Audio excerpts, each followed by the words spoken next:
Guys, welcome back. So today we will see how we can automate Putty application.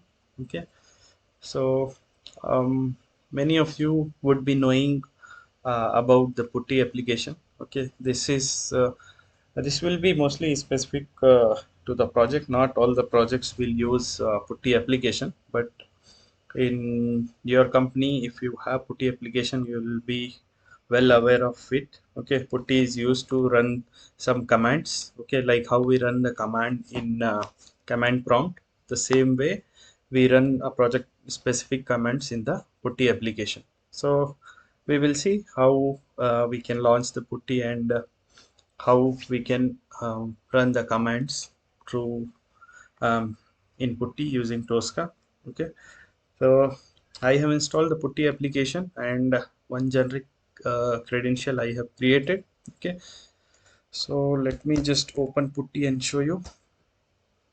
So this is a Putty. Okay, in this, to log in to a Putty application, you will need your host name and port. Okay, so for me, host name is localhost. Okay, and port is 22. Let me give enter. After you give enter, we just logged in inside Putty application. Here we need to give the username and password. So for me, I have created my username and password. Once you give username password, you will see this window after logging in with your user credential, and here you run your project specific commands. Okay, since I am using Putty in local, so I can run there are various commands which I can run. Okay, so one command you can run, like if you give set, it will give all the environment variable, your whatever related to Tricentis and whatever you have in that details it will give. Okay, and there are many other commands. I think it's version. Okay, so version is not correct command. I think it's okay. If you send the command ver version, it will give your Windows version. Okay, there are multiple commands you can search in the Google and you can try it, but these commands we will not use. Mostly as I told earlier, project specific commands we will run. Okay, so this thing we will see how we can automate it. Okay, so close and start again. Okay, and then we will do the scanning. Okay, scanning is the main part here. Okay, so this is Putty first UI. Okay, so this one, let me try to scan.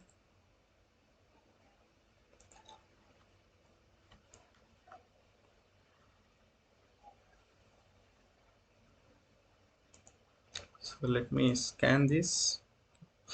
Okay, sorry, by default it is selecting we the Vision AI. I don't want. Okay, Vision AI, just select UIA or Windows. Okay, now here I need two fields.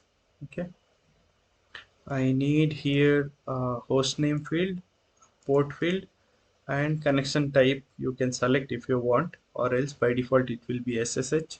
Okay, just leave SSH. We will just click on open. Okay, or while you work in the project, sometimes you want to load or save anything, so you can scan this control as well, but now I don't need those controls.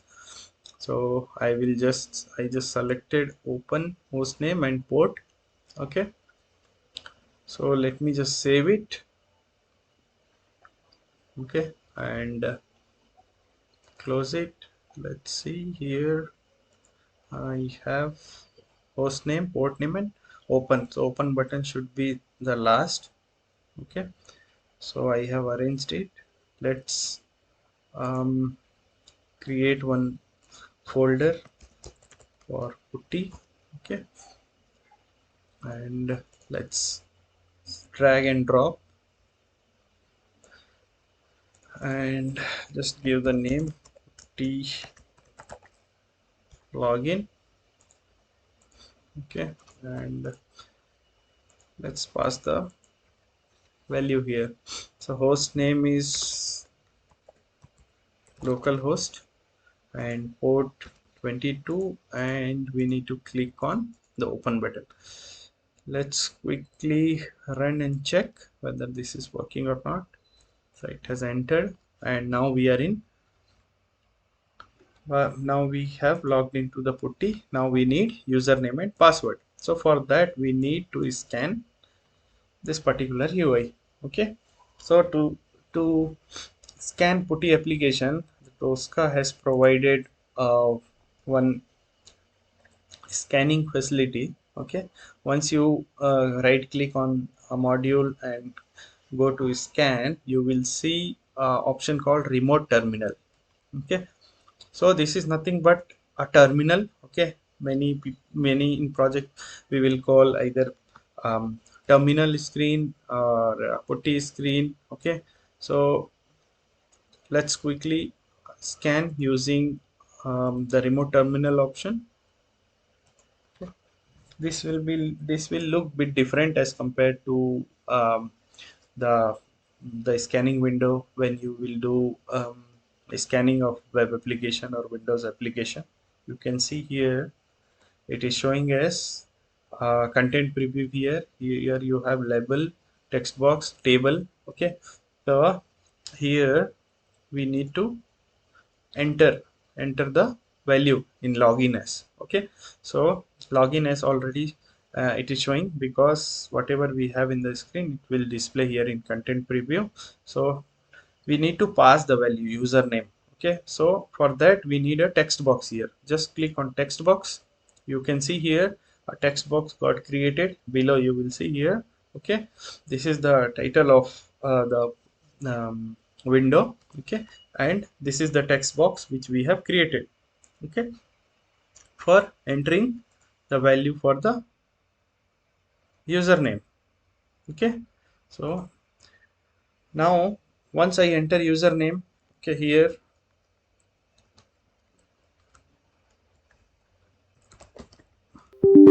okay, some error came. Okay, then again just ignore that error now. But once we give the username, again one password will come, right? Password field where we are entering the password. Okay, so no need to scan for that particular, like whatever options it is asking, we need to go and scan. Not required. Okay, so only once it is required to create one text box. Okay, and after that you just save it. Okay, just save it. No need to create multiple attributes here. Okay, so now you can see here module got created for that. Okay, now let me just drag and drop here. Okay, so here I will give enter username. Okay, enter username, and in this I will pass my username. Okay, I will pass my username, and let's quickly run and check.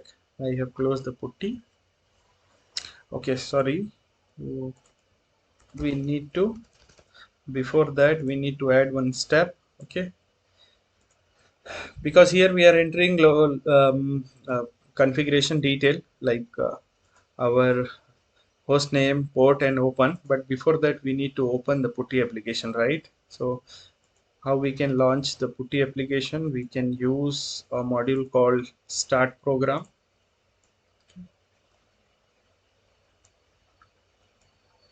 And in the start program you can pass the path of the putty application.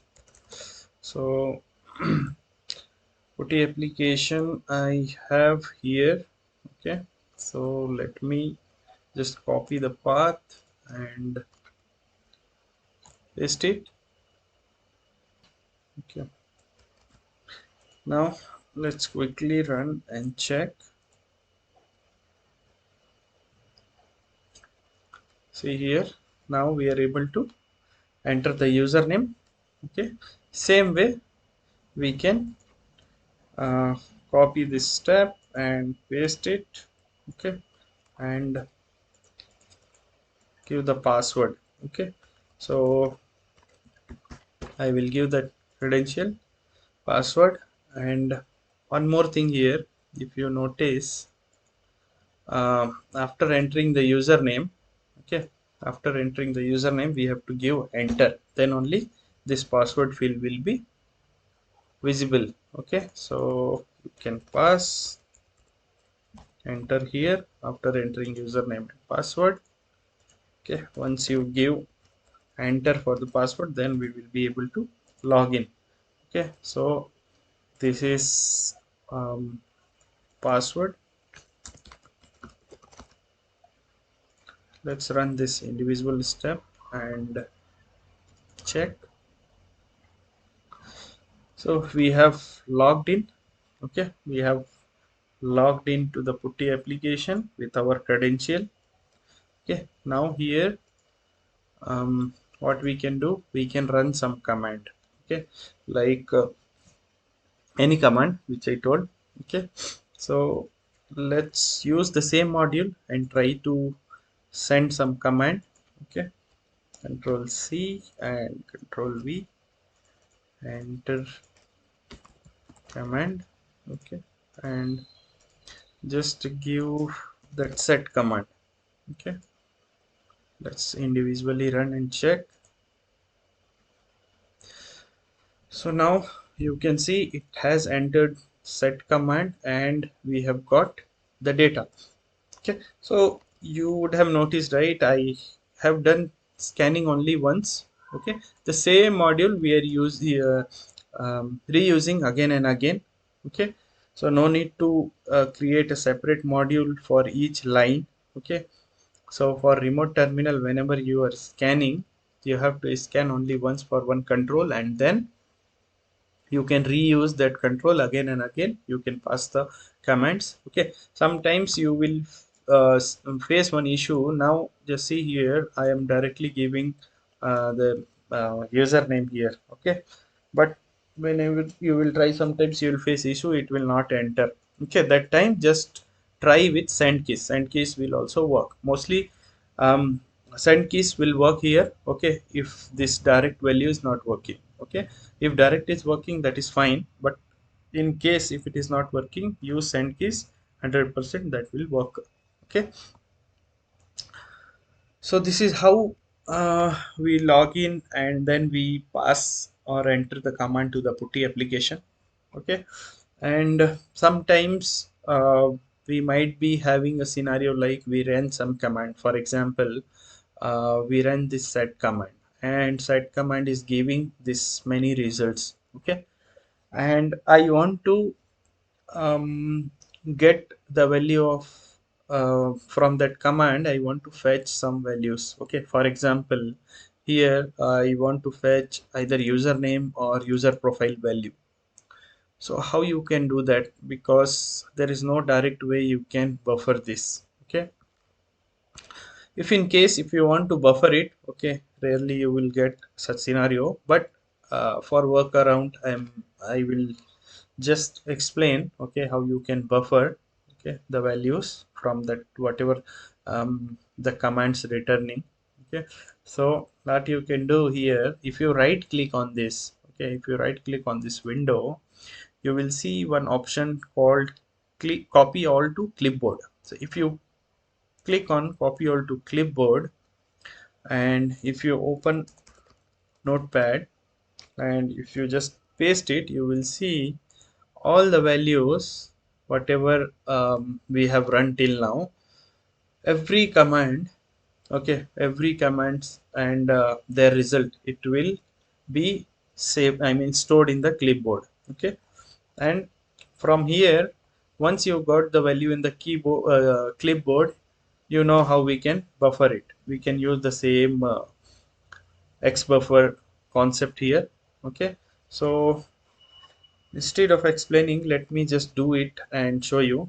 Okay, it will not take much time, but we have to see how we can navigate to this copy all to clipboard option. Okay, so just to right click on this particular window, we need this window. Okay, so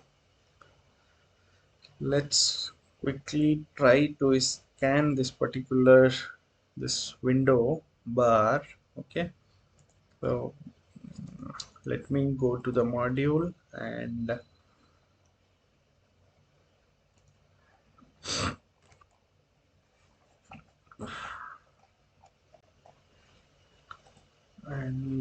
let's do scan. Okay, so here I am not selecting remote terminal because I don't want to scan anything inside this window. I want just this window, this above header. Let's select UIA and U for scan, and let's open this and let's highlight this. Okay, or let me just select on screen, and okay, you can see here I'm getting title bar here. Okay, I'm getting title bar here where I need to just do the right click. I will just save it and let's try it. Let me drag and drop here, and let me just try to give right click here.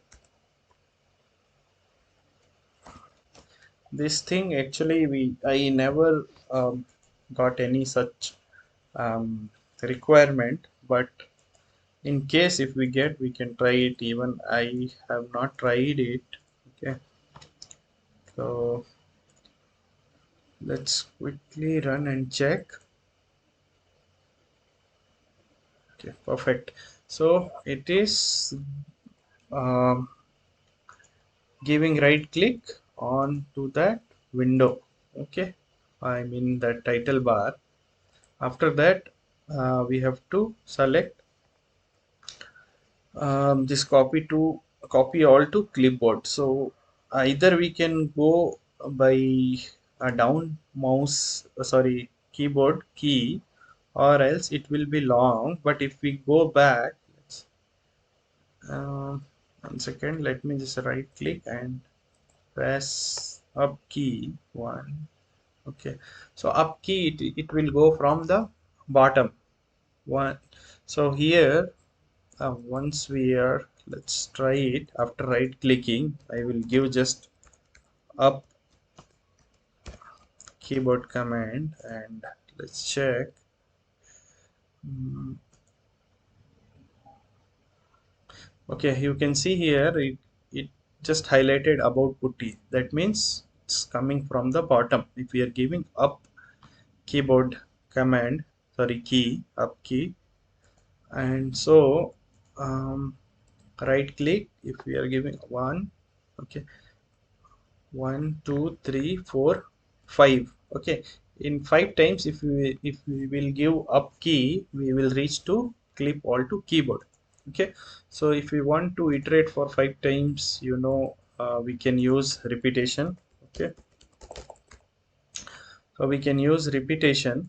Okay, and inside repetition we want just 5 repetition. Okay, and we want to pass the up key. Okay, so we can to send the um, keyboard command, we can use um, send keys. Okay, just let me use send keys here. Okay, and in the send keys we want to pass up. Okay, that to 5 times. Okay, so let's quickly run this both step together and see whether we are reaching uh, till that point or not.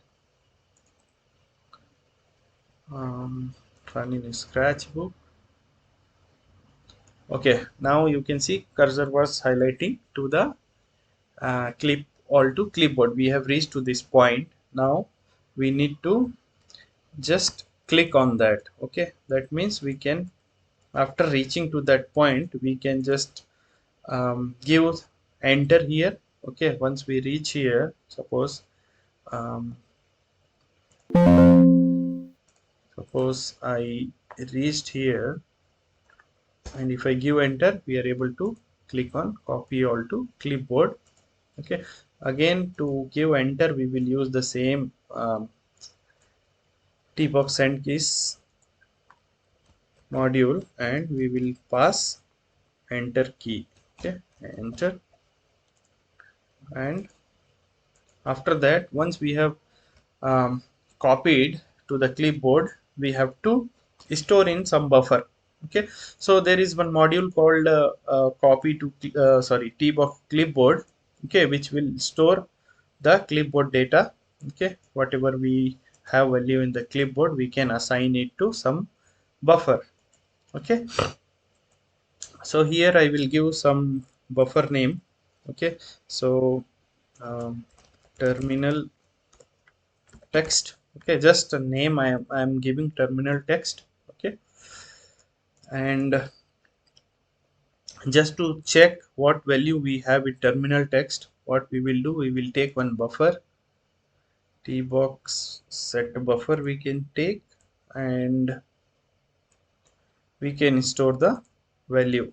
Okay, so let me just use terminal text. Okay, let me just give some different buffer name, otherwise you will get confused. Now terminal text. So basically what I am doing here, after till this step it will go to the clipboard, copy all to clipboard, and it will give enter. That means whatever content we have in our putty screen, it will get copied to the clipboard.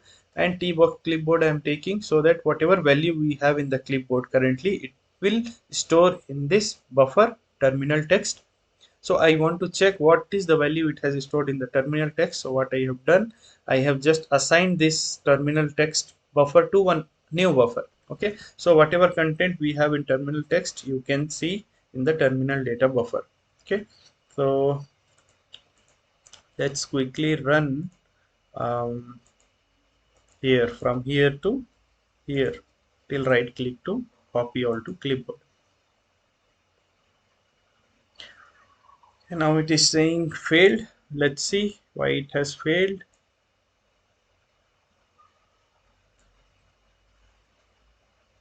Buffer terminal text was not found.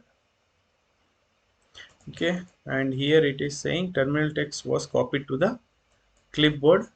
Okay, let's see what is the issue we are getting.